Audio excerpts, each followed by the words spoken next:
Hey, Tribute Band Central, how is everyone doing today? Welcome to the channel. I have another installment of my interview series, the makers of the music, and I am joined today by Jim Bedrick. He is the band leader for Atlanta Brass Cats. Jim, welcome to the channel. How are you doing today? I'm doing great. How are you today? Great, great. Thanks for taking some time out to talk a little bit about your your endeavor here. So fill us in. Tell us about the Atlanta Brass Cats. What's your history? All about it. Well, I moved back to Atlanta about 2015 or so, and been playing in bands, of course, all my life practically, um, and started attending some jam sessions and met some really good musicians who uh, had shared the passion I had for rock with horns. Yeah. And I always wanted to put together a good horn band, and had done it for some special occasions in the past. But there are so many great players in Atlanta that it was a bountiful group of people to meet and play with. Um, I had moved from Charlotte, where the music community at that time was relatively small. Hmm. And, so it was kind of fun. And, we went through a few iterations of players in different positions. And I think we now have a great mix of people who are tuned into what we've been doing. Great. The band started in early 2016. Yeah. And I basically wanted to ask who wants to be in a band that can play the music of Chicago. And the music for Chicago is a bit more complex and in some ways intimidating than a lot of the other rock stuff that we were playing. And so anyway, we went through and we now have a nine-piece band.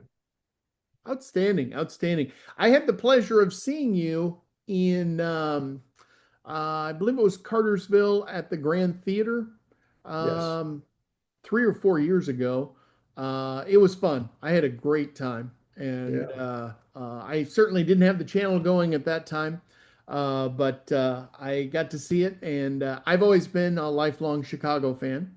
So enjoyed the music, and when I saw that you were out had a new event coming up, I certainly wanted to reach out and talk to you a little bit. So tell We uh, me.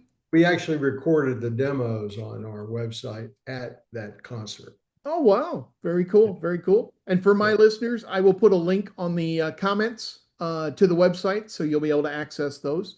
Yeah. And Website's atlantabrasscats.com. outstanding. Outstanding. So tell me a little bit about your musical background. Did you start playing as a child, later in life? How did it go? Yeah, I was forced to take piano lessons when I was 6 or 7 years old, and we went through a variety of teachers at that time. They were very strict, and they had different ways of teaching than currently are in vogue.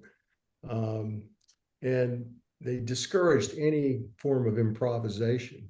And for some reason, I always wanted to improvise over these little tunes that they were making us play, which were basically very relatively simple things that were composed specifically for the teaching books that were Uh-huh. out. So anyway, I went through that and actually went through, I think, 4 or 5 first year piano lessons courses with different teachers who got frustrated with the fact that I wouldn't stick to the written notes. So the last one was very good. And then she was encouraging that and saying, now we'll read, now we'll do this. And it was good. It gave me a foundation. Um, we moved away around the end of the grade school years and went to Raleigh, North Carolina. And around that time, the Beatles came out, which I think everyone I know in my age group cites as a great inspiration to want to play in a band. And Absolutely. I was no exception. And anyway, I decided to go with the guitar at that time. And basically taught myself, had friends helping me. And because of the fact that I had taken the piano, it helped me figure out what to do. And I'd also dabbled in trombone in grade school as well. So anyway, that's what I did, and actually started playing in a band rather soon after that period. I guess I was between 14 and 15 years old, and then about I guess around 16 or so, I actually started giving guitar lessons at a music store. Wow. And anyway, I've been playing in bands all my life. I was a physician. I went to medical school, and even during that time, I found time to play music. So it's always Outstanding. That's pretty impressive because I work a little bit in medical analytics, so I know how busy doctors are because I yeah. try to get to talk to them, and it's they certainly are difficult to get a hold of. So Yeah. Funny story occurred when I was in medical school. Actually, it was the first year a friend, my neighbor, and I were going to go play in a coffee shop, and we didn't have any microphones. So I figured, well, this place must have microphones. So I said, well, who's in charge of audio visual? So they pointed me to this guy who was actually an assistant dean and a physician himself. And so he says, what do you need this stuff for? And I said, well, I told him, I said, I was trying to make a joke. I said, I actually went into medicine so I'd have something to fall back on. He did not like that at all. And I worried all night that I was going to be told not to come back the next day. But oh, that's a good story. That is a good story. So I was kind of looking through some of your playlist. It's quite varied. You do obviously have a focus on Chicago. right, A great number of songs, but I didn't count them. 2025. I mean, you've got the pretty much the full repertoire there, but then a full varied grouping of both traditional rock songs and songs that have horns in right, them. And right. I was very impressed. Um, the show that's coming up that I plan to attend is on July 26th. Edie's Attic. I'm sorry about that. Eddie, Is that one's going to be focused on the music of Chicago? Am I correct on that? yes, that's our Chicago tribute show.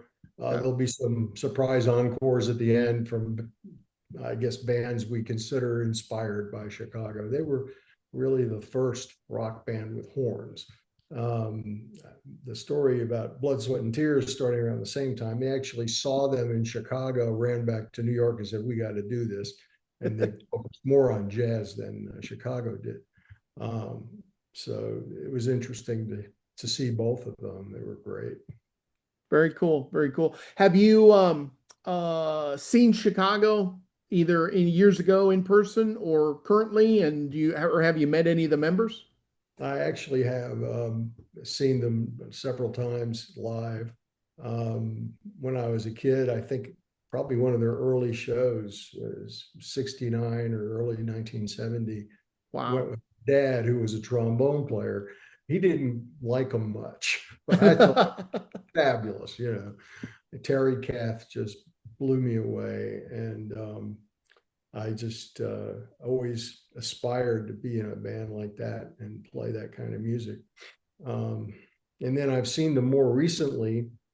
I actually ordered a guitar for one of my big birthdays a few years back from, it turned out, the same guy who had provided the same brand of guitar, which was Tom Anderson. They make a small number on they're a boutique builder of super strats, basically, Okay. that they build in California. They put out 2 or 3 guitars a day.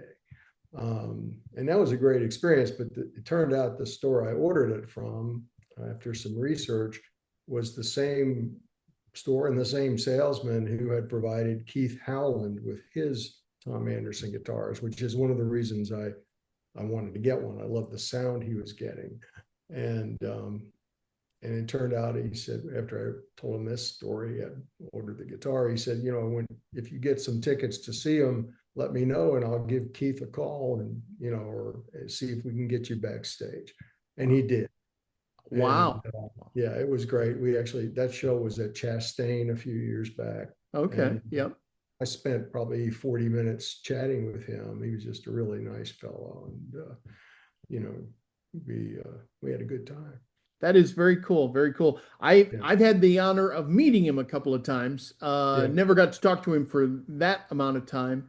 Yeah. But yes, he was very personable, and I've always thought his playing was just phenomenal.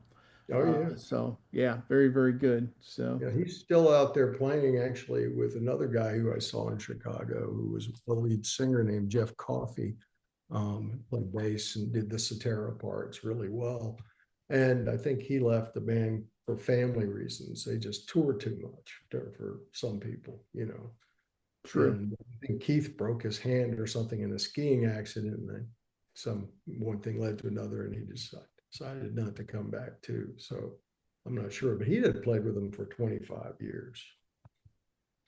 That's So a let's long. what other shows would you like to mention? Do you have anything else coming up either late summer or fall other than Well, the we Edie's have some Attic? private things. I think we're going to be playing a public thing in Alpharetta in Okay. September.